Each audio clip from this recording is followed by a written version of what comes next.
Hi there, Leslie M. Thornton, hypnosis for permanent weight loss. Today we're talking anger and rage. And before I get into this topic, I know that I have recorded another podcast on anger in the past, but it just came up for another client today. And I think it's necessary and it's worthwhile to make another podcast episode on this topic. So, a couple things about anger. Number one, we all have it, even if we say that we don't. And I believe I said it in my initial podcast that I used to be somebody who said that I don't have anger, that I'm always very chill, right? And on the surface, that's true. I am very chill, right? And as I got further and further into my food journey and I got away from diet mentality, I started to realize that, oh, in fact, anger was absolutely there. And it was oftentimes that emotion itself, anger, that would cause me to binge eat or really want to numb out, maybe even drink alcohol to really numb that away.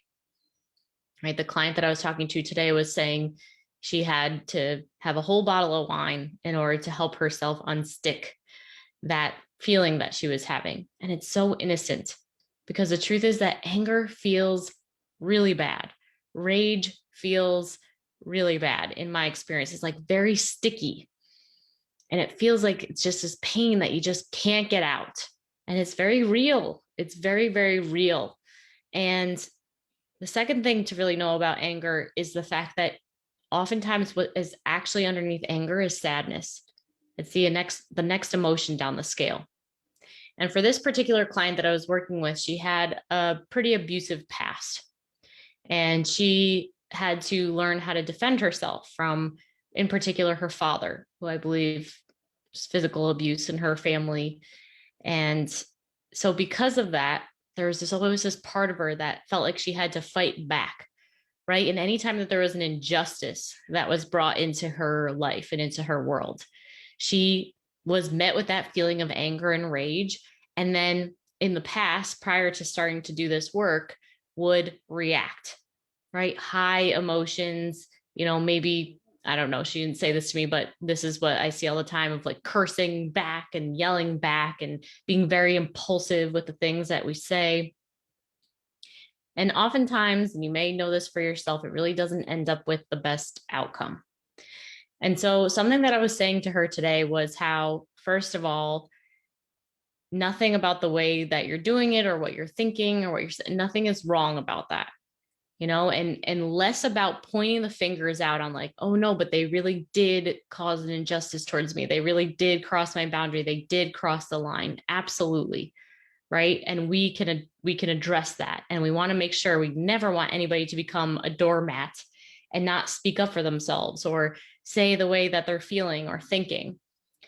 And when we actually start to begin to go into the body and process that anger and rage and not just try to numb it away by saying something or trying to protect ourselves or eating something to numb it or drinking wine to numb it. And we actually learn how to play with that feeling, as uncomfortable as it is. Right. I walked her through an exercise where she could actually imagine herself laying down in her fiery, cold heart that she was feeling, heart racing, thinking about the situation that had happened to her. And everything that came up for her when I said, I want to invite you to actually imagine that you can lay down inside of that anger and rage. And what came up was, I don't want to do that because if I do that, it means that they won. And what I said to her in that moment was, I totally get that. I absolutely can understand how sitting down and actually using a tool to actually allow the anger and rage to dissipate could feel like you are waving your white flag and showing that you're weak or that somebody else is right and you're wrong. And what I want to say though is that this is not what we're talking about. What we're doing here and just this imagination of allowing yourself to sit with the anger and rage that she was experiencing can allow herself to have that emotional freedom and not be trapped in that for the rest of her life. And then once we move through that painful emotion successfully, then we're able to tap into a more resource part of ourselves and be able to speak more frankly and more sent from a centered place and more authentically in a way that works, right? Because so often when we're just going up to someone and we say, this is wrong, I can't believe this happens, you're a, beep, all the different things that we may say in a reactionary place. It's not that what you're saying isn't correct or that it isn't valid, or maybe they don't need to hear or have some tough love or a flash of reality. And in truth, there is no perfection, right? There is always going to be times when we do snap back and all of that kind of stuff. And when that ever happens to me, it's having that full faith of being like, well, maybe I was supposed to have that slip up the other day, right? It just happened to me the other day where, I was speaking with somebody that I care about deeply and they were saying, oh, I'm going out. And I said, not before you help me with XYZ. And it created a reaction. And immediately I just said, oh, wow. I was like, oh, I'm really sorry I said that. Like, you had to do this task for me. Right. And so it was that slip up. But then because of what happened as a result of my saying that, it actually opened up some doors in our conversation and what we were talking about in our relationship that really raised a window of awareness. So it's not, again, to, get upset or judge yourself for when you're having reactions, but rather lean into like, okay, I made a mistake in the way that I communicated that didn't land. And so therefore I'm going to go back and I'm going to first apologize and I can fix the conversation. Okay. So full permission to not be perfect and to mess up sometimes. Okay. It's going to happen. And then again, increasing the faith of maybe that was how it was supposed to happen to lead us to where we need to go next because I had a slip up. Right. And when we have this new awareness about our emotions coming up that can drive us to eat or binge drink or purge or whatever the thing to get that feeling out, right? When we are raising our awareness, then we can start to actually come from a more resource place in responding. And so we have that moment of pause of being like, I feel anger and rage. This is so uncomfortable. I want to go drink a bottle of wine. I want to go numb out on this food. And then saying, but what if, I actually took some time and practiced actually being with this anger rather than doing what I always normally do, right? Doing a science experiment in life of, well, maybe if I process my own anger first and then have that more centered mind, then I'll be able to come back to the conversation in a more resource way. And you get to try it out and see how it works. And most of the time, it works really well for clients. Sometimes it requires a little bit of tweaking because the truth is the only thing that we can't control is other people's reactions and responses. But when we actually learn to master our own reactions and responses and then get better and better ways for how to communicate in a really effective manner, everything can start opening up. Relationships get better. Your emotional inner world, most importantly, gets better. And because of that, you're no longer indulging in the food or the alcohol or whatever substance of choice or distraction of choice or even yelling to numb, right, that you may use to not feel those things. And at the end of the day, that's your health. That's the most important part. That's the most important thing. That's the thing that drives us to gain a lot of weight. That's the thing that drives us to lose relationships. That's the thing that causes a lot of havoc in our lives, right? Not wrong or bad, but when we start playing that track, I remember catching on to myself at a certain point with my relationship world. It'd be like, I'd get into these relationships, I'd swear that they were the one. And then I'd wake up one day and be like, not at all. Right. And then I started catching on to myself of being like, wait a second, must be something within me. I'm missing something because if it wasn't me, then why would this keep happening over and over again? So it's like, is that happening to you? Right? Does your anger or rage, are you binging and and you can tell that it's, there's some part of what I'm saying that's resonating with you, or you've already been aware of how much anger and rage that you have. Right. And it's just like knowing that you're the only solution to that answer. Right. And maybe relationships around you are falling apart, or you're not speaking to certain people in your life anymore. it's really kind of, we got to take 100% ownership for every outcome that we're getting in our life. It's just a more powerful way to be. And I'm not saying that there aren't people that we shouldn't, not continue to not have them in our lives. There are particular reasons like that.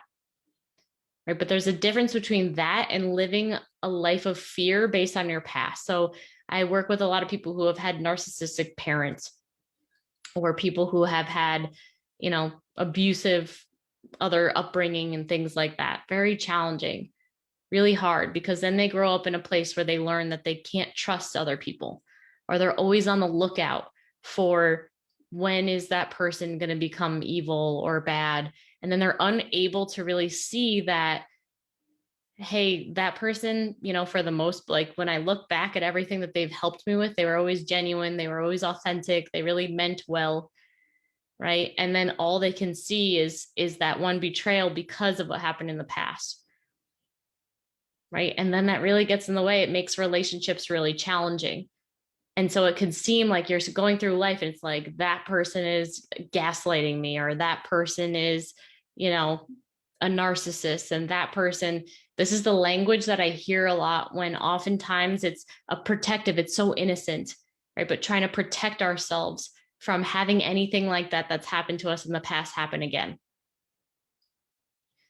And again, it doesn't mean that we want anyone to be unsafe or to subject themselves to certain people or situations that are dangerous. No. But what I am asserting is that if that is common for you, if that keeps happening over and over again, then there's parts of yourself that are probably still wounded. Right? We talked about the inner child recently. The inner child is still wounded deep down inside and needs to continue to raise that vibration and that knowing that safety is all around us. That even when people behave or respond or react in a way that we don't feel like is loving or supportive or helpful, that we can also have some sort of awareness of, well, maybe something happened in that person's past, or maybe it was just a slip up and maybe they were just on a different track, or maybe they're nervous about something and it came out in a certain way.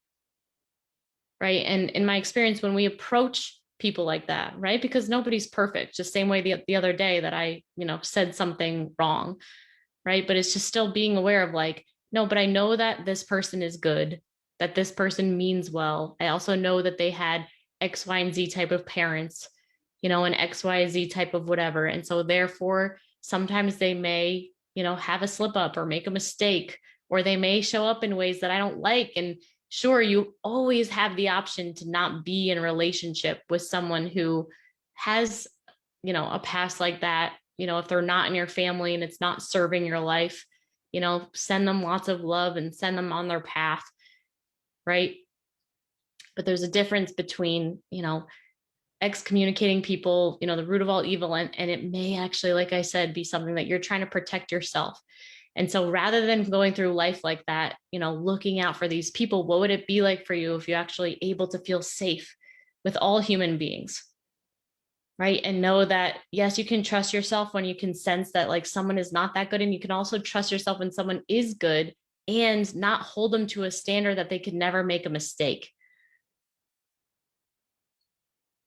It's a very challenging place to be in. Right. So it's a whole different world, right? Of really taking full ownership of what's mine because of my past, what's theirs because of their past, versus good versus evil. Right. I really come from a belief system where all human beings are good. They really all do mean well. Right. And sometimes, again, based on their past or their upbringing, and maybe they weren't loved the way that they needed to be, then they wound up the way that they are today. And they deserve so much love and compassion for that. Does it mean that I'm always going to be there, wanting to be a part of the behaviors that aren't very serving? No. Right. Because then that wouldn't be serving myself and my own self-care, and yourself and your own self-care. But it does mean that I'm not always, again, feeling like I have to protect myself. So looking at your life and looking at, the relationships that you have, are there any patterns? How are you with your reactions to things?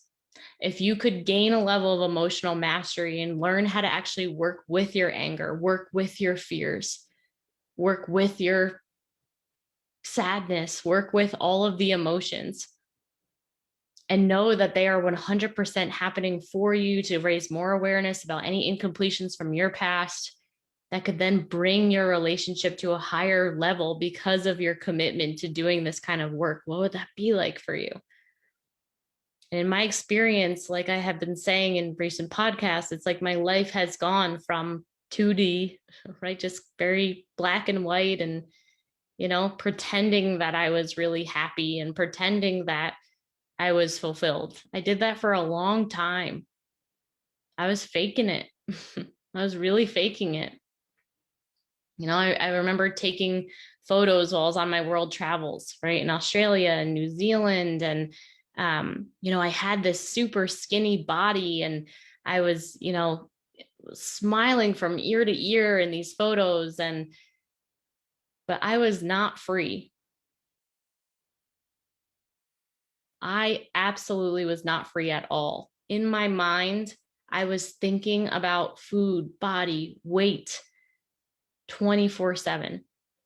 When's my next meal? How am I going to make sure that I don't eat today in between meals? How am I going to make sure that I don't have sugar and flour? How can I plan ahead to make sure that everything is I's dotted, T's crossed, to make sure that I don't make a mistake?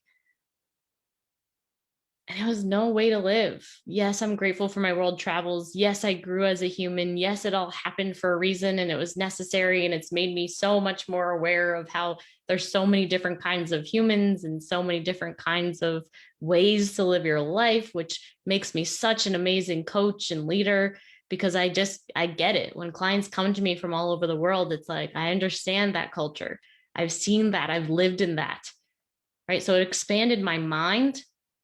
But when it came to my own happiness as Leslie Thornton, as my own living in my own body and being safe enough to feel safe enough to be this authentic and real with you,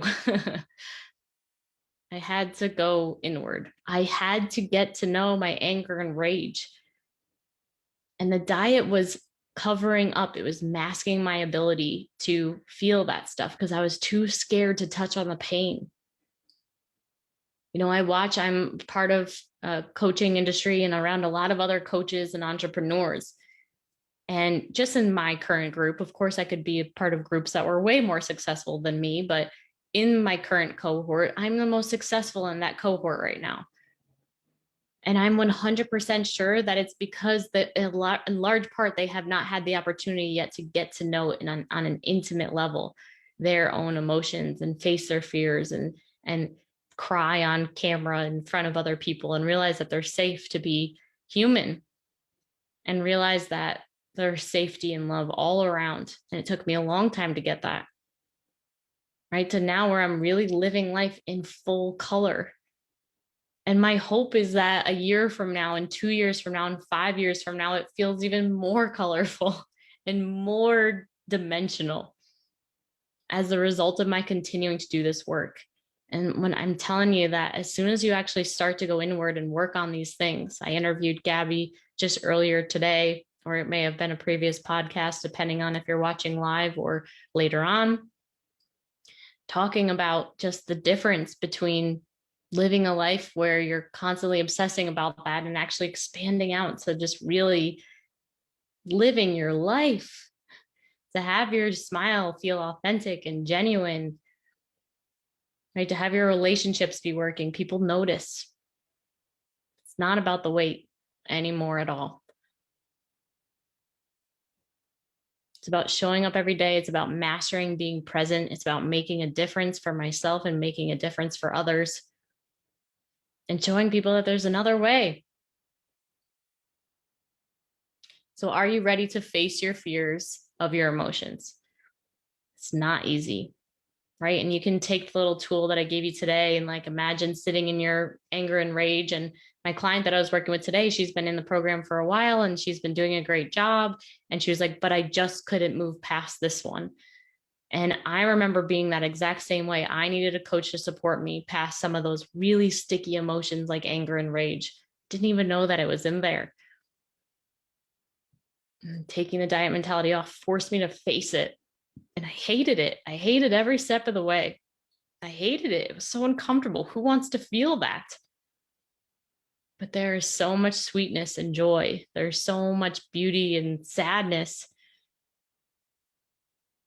right? Just thinking about how it feels when we wake up after a good cry, or right, or we have a good cry and then we're back to our day after you've just been weeping. It's that beautiful feeling that you can feel in the air, but we all walk around trying to act like none of it's happening and to stay on the surface of it and make sure that we don't feel. And again, it's not our fault. Life is so busy, and life is all we have, right? All the people that I talk to, a lot of them parents, a lot of them moms. It's like, I want to be present with my children. I want to have the last decades of my life be about me and about my passions and about my purpose. I've been the caregiver my entire life, caring about everyone else, and I don't know who I am without that. My identity of not being this way is terrifying. I don't know who that is. And I remember that exact thing happening to me. And if you're in that place, I want to let you know that get support through that pain. It's real. It's very real. Coming out of diet mentality and then having to face whatever you're facing now, it's hard. You don't have to do it alone. I couldn't, right? So reach out for support, get our support today, book a call with us, and we can get you where you need to go, right? Biggest lesson I can offer you today is don't judge yourself for where you're at. You're a human, it's normal. But if you're not taking action, nothing's going to change. You can do this. I have a lot of people who have beliefs of like, I don't think I can, I can't do it. Right? But imagine for a second that you can. What if you could do it? What could you be capable of? Here at Hypnosis for Permanent Weight Loss, our mission is that we help people stop the mental obsession with food, body, and weight, because we believe that without that mental obsession, people can get present to their own potential and greatness and change the world, whether it's on a tiny scale or an enormous scale. I know that's possible for you. I thought I was this big before I got out of food mentality and constantly obsessing about that. All the way to fast forward to today. My life is getting bigger and more expansive. My body is getting smaller, and I am not doing anything to try to manipulate that. I'm doing the work that I am talking about today. So give yourself that gift. I love you so much, and I'll see you next week.